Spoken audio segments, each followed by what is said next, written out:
Peter Rose, Longwood Currency Trading. Computer analysis of Forex price action may not be helpful for you. It's a beautiful mid-August day of 2022. I wanted to come out here because it's a beautiful day. And we're supposed to get some rain later in the week, so I thought I would come out and do this video out here. If you've been with me for any length of time on this channel, or at least read the the about page on the channel, you know that I've got a bachelor's degree in physics. I had a 33-year career as a senior software engineer developing internet-based business applications. I had a 40-year career as a real estate investor, and I've been involved in the martial arts since 1968, and it's 2022 now. Long time. So I didn't just fall off the truck on stuff, and I have done, my whole life has been around computers, and I love programming, and so I've applied those skills to the Forex market, particularly when I started. I was introduced to the Forex market in 2007, and I didn't do any actual trading. I didn't have a live trading account until 2012 because I was involved in real estate at the time, and I was interested in the Forex market as a academic exercise, and so I did a lot of study and I did a lot of computer programming against it, price simulation, price action simulation, and I've done that in commodities and stock options and all the rest of the stuff because I've been involved in looking at the financial markets since the late 70s, early 1980s. Long time. And in working through learning about the currency markets, you can't help but stumble on all these educational videos online, and some of the early books that were written really provide and provided less than optimal help in learning how to trade. It's a lot like, oh, I'm going to learn how to speak a foreign language, and so I'll get a dictionary out, right? I mean, that's not very helpful at all. But it does tell you all about the language that you're trying to learn. It doesn't tell you how to put the pieces together. And that's the problem with the education. And so all other things that people educate you on are valid. When I got into real estate, I talked to a friend of mine who was a karate student of mine. Actually, he was a real estate broker, got interested in real estate, and he turned me on to some books to look at. I talked to some other people, investors, and as I got involved in real estate, the stuff that they were telling me, the stuff that was in the books, the stuff that was in the courses, it all was valid information, and it actually worked. I made $1 million by following those instructions. But that's not the case in the currency market. And I suspect for stocks and friggin' Bitcoin and futures and all the rest of it as well. But it's particularly rampant in the Forex market right now, and even more so in the cryptocurrencies at this time because it's such a fraud process over cryptos. It's really sad that people fall for that. In any event, in those early days, I did computer analysis of the Forex markets, and I've talked quite a few times. I've had quite a few videos on simulations that I've done and the results of those. And in fact, I'm just casually working on one now on staging lots in, what the matrix of application of staging lots in would be. I did a application talking about staging in. Now I'm doing one about staging out. And I've been doing it for months. It's not a big passion of mine. I don't expect to uncover anything that I haven't already figured out manually, but I thought it would be nice to confirm it and to develop some statistics of what the computer is able to do based on that as a confirmation. And that's the reason for this video, is that a lot of you are either listening to people who do computer simulations, or maybe you're a programmer and you do a little bit of this stuff on your own, or God forbid you're buying robots and stuff that are all based on computer stuff. You have to be very, very careful with this stuff. And I'm only going to take one example, and whether it's a good trading system or not, crossover moving average system, is immaterial. But it's used extensively by beginners in Forex trading, and they don't understand why it doesn't work, because people who do computer analysis of it, it works. And I want to explain to you why it doesn't work in this particular instance, and it is the reason that all computer analysis is going to fail in real-time application unless you can respond as quickly as a computer can. And that's where the high-frequency traders come into play with their algos and programs designed by PhDs in neurolinguistics, neural AI, and neural programming, in that the computer can analyze a point situation and analyze the next delta point simulation and compare those two faster than you drop a turd in the toilet, and act on it. The problem with running a simulation against a moving average crossover system, and if you're careful about this, you should be able to figure this out just moving a ruler across the from the hard right edge, moving it to the side. You could see where that fast moving average, let's talk about moving up, where the fast moving average crosses over the slower moving average. That's where you're supposed to go in. However, if you don't go in right then, or actually right before that, then if you look at where the actual price action is, in other words, if you hit the bid ask, that's where you're going to get your fill, not where the lines cross. Because the lines are crossing after the fact. And because these crossovers happen in periods of relatively moderate to high volatility, it means it's particularly damaging because you understand that a moving average is a representation of past price actions where the prices were averaged out 14 periods ago, 20 periods ago, whatever the cross is that you're using, 8 periods ago, 5 periods ago. I mean, listen,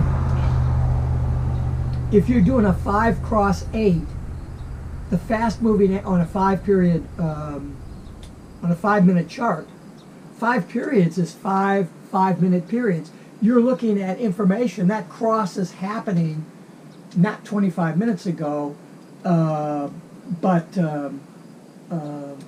probably 13 minutes ago, because that's your average plotted in the middle of that.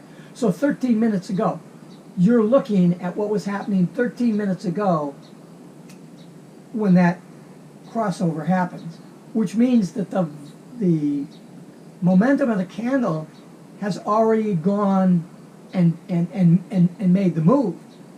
And so you're behind price by 13 minutes. That isn't very helpful.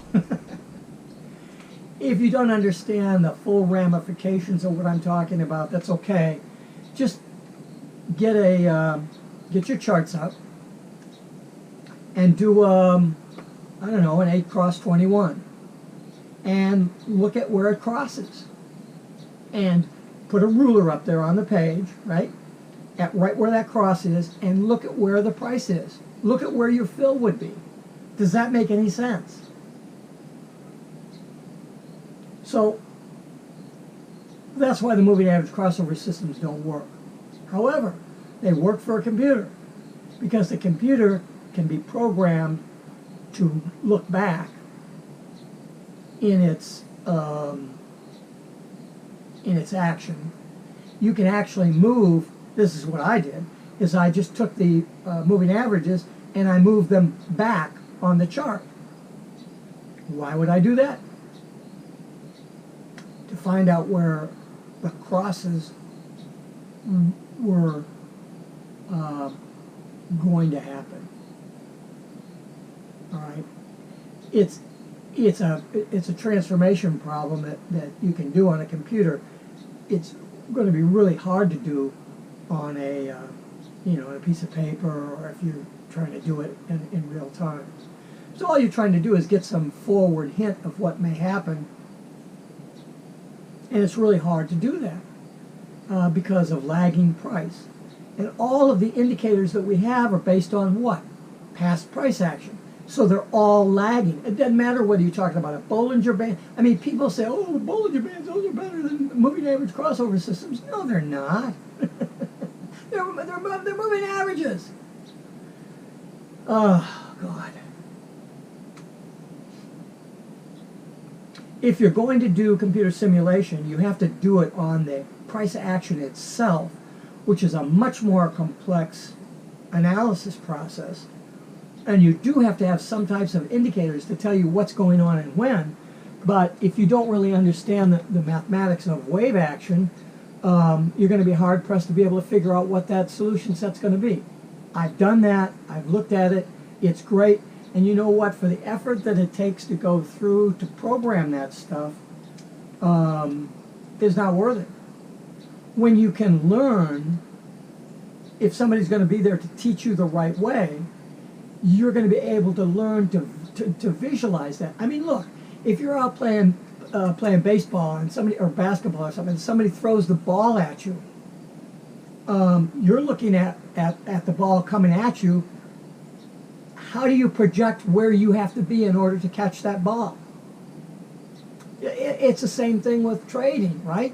You're looking at this price action and you're saying, geez, I think, or from a probabilistic standpoint, that in 3 bars, price is going to be over here. And so you set your limit in, and you wait for it.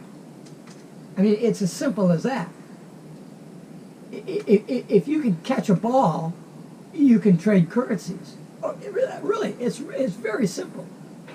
What's difficult about trading currencies is the risk management. Is all these people that say, oh, you got to give your price room to breathe, and you got to go 20 pips.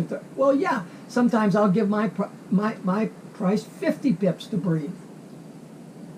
I preach 8 to 10 pip stop on a 5-minute chart with a 5-period ATR. Because if I'm wrong, I want to be out. But once you get experience and you can see where the ball is going, you don't even need a stop. Sometimes you get caught. I get caught quite a few times.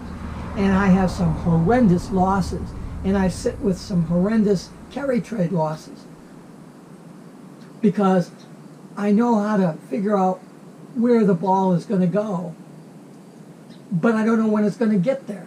You can't combine those two properties. It's like the Heisenberg uncertainty principle in physics, which says you can look at an electron and you can know exactly where it is, but you don't know where it's going.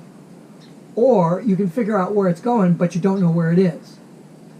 That's the uncertainty, because the process of looking at something changes its position. In an electron microscope, if you bounce electrons off an electron, because those are light waves that are bouncing off, the electron has mass, and so if it hits something, it's going to move it. It's like playing pool. You shoot the cue ball into the stack, you're going to move them all, right? So by the cue ball observing the stack of balls, it's going to change them. And so when we're looking at price action, you would be well advised not to worry about doing computer simulation. And please, if you do not understand computer simulation, don't use a robot, and don't listen to anybody who's telling you that they did computer simulation and this is the way that you ought to do it, because that's not the way you ought to do it. That's the way a computer can do it. And if you're a PhD running a simulated software with certain I don't want to call them indicators, but principles of the rules of how that AI should work against the pricing, you're going to be successful with that if you've got a room full of 100 PhDs in astrophysics, mathematics, psychology, and all the rest of the shit that goes with that. Now, all the power that those guys can bring with their analysis. You don't have that. And you're not going to read about it in a book, and you're not going to get a signal service that's going to tell you about it. It's not going to be that way. Because the guys that are successful doing that don't have time to mess with you. Why would they help you? You're the person they're taking advantage of. Why the fuck would they help you? They're not going to help you. And you're not good enough, and I'm not good enough to do that. And I got a bachelor's in physics, almost a minor in math, and many years of doing this stuff. I wouldn't even try to compete with it. I did my computer analysis as an academic exercise and to verify that price action is in fact reproducible through waveform transformation analysis. And that's all I needed to know, because I understand how waves move. I understand how things move in the sense of mathematics and physics. And price moves the same way. If you know how to play basketball, if you know how to play catch, anything like that, you can trade currencies. You just need a little direction on how to protect yourself, but you don't need any direction from some fool telling you, oh, I did computer analysis and blah, blah, blah, blah, and we use the Bollinger Bands and we're going to tweak them to a 5 and a 12. Oh, well, in certain circumstances, you're going to go with 2 and an 8. No, no, no, no, no. That's craziness. Please don't do it. Listen to people like me who will tell you about stuff like that and be entertained, but don't try to rely on it for your own self, because the computer simulations, the ones that I run, I'll run 100,000 calculation reps over a short period of time. Well, for each calculation that I do to compare it, I'll run it maybe 10,000 times. So you go through the whole series of calculations that you're going to be running, and you're talking about hundreds and hundreds and hundreds of thousands of iterations through through those cycles. So you'll get dozens and dozens of result sets that you can then compare against each other and pick out the best one over that past price action. But that has nothing to do with what's going on in the real world. Even though the real world price action may in fact be random, you still have some psychology behind it. And you can build that psychology into the random number generator. I do that all the time. But, and it is, I mean, I can generate prices that you wouldn't be able to tell the difference whether they're real or not. And they will match up with price action any day of the week. You can do magnitude of candle variation in regards to the ATR periodicity, and I'll match that in my simulated price action. So you can simulate price action and do analysis against it. It's just that when the analysis comes up with a solution, you're not going to be quick enough in real time to execute that. And in fact, you're going to be looking for that specific scenario to happen, which you might have to look at 3,000 iterations of that price action before you would see that. And then you're looking for too precise of a movement. Whereas if you just forget that stuff and do your painting not like Norman Rockwell, but more Picasso, where you slap the stuff on there and you go, well, that's looks like somebody's face. And that's all you need. Where I get good in looking at where price will be is through my study of physics, where when you write the equations of motion for something, you chop them off at a certain point. A lot of the equations of motion, the solution set is what's called a series. It could be a Legendre series, it could be some kind of polynomial series, all of that sort of stuff. And it's like 1 plus n minus 3 divided by n to the power of how many ever factors you're working with. And then that's going to be minus and another term just like that, and that goes on for 200 terms, and each term that you do gives you more precision to your answer. So instead of 1.11, you get 1.112468 10 4 3 7 8 9 2, or 3.14159, which is the first part of pi. Well, how far out do you need pi to go? To what level of precision do you need your calculations to be in? If you're calculating the velocity of a ball rolling down an inclined plane, do you need that calculated to the 12th decimal point? You don't. So you can average it, you can whack it off at the third decimal point or fourth decimal point and average up on that third one, and you've got a solution set that'll be within 0.00001% of what it could be calculated at if you ran that calculation out. In other words, the precision at some point becomes meaningless. And so the computer is giving you almost infinite correct precision. And so if you're looking at computer analysis and you're not careful, you'll feel that that's absolutely what needs to happen. But that isn't absolutely what needs to happen. Look, the ATR is an estimation over the last 14 periods or 25 periods or whatever you set the ATR to be. But what does that mean that the next candle is going to be?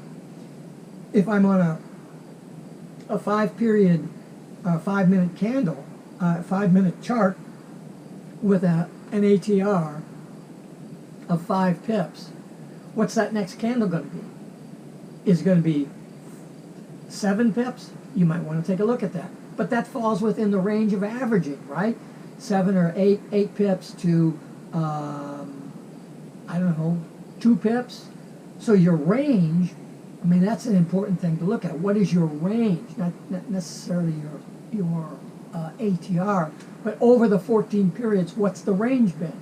It's been between 2 and 10. Okay, that tells you something significant. Now, if you have a candle that's 12, you need to pay attention to that. Not because it's 12 in relationship to 5. That gives you the momentum, but you also need this other component. So the computer can calculate that stuff, but it's going to give you the value. It's going to look at the value of when the candle is 11.3579 or 11.3582. Well, what difference does it make? It doesn't help you at all. And you can get so wrapped up in the details that you can't step back. You're too busy looking at the trees. You can't step back and see the forest, right? And so when you're trading currencies, don't rely on indicators because they're past action, and you're trying to do some kind of analysis. Everybody's doing that analysis. So what's the moving averages doing? What are the Bollinger Bands? What's the optimum setting for Bollinger Bands? You can't get away from it. You can't get away from it. So computer analysis of Forex price action just may not help you. If you can play catch, go outside and play catch with someone and look at how you're judging where the ball is going to be. And now go back to your trading desk and look at price action and judge the next price development based on that same principle. And you're going to be a lot better off. Peter Rose, Longwood Currency Trading. Have a great day and have a great trading day.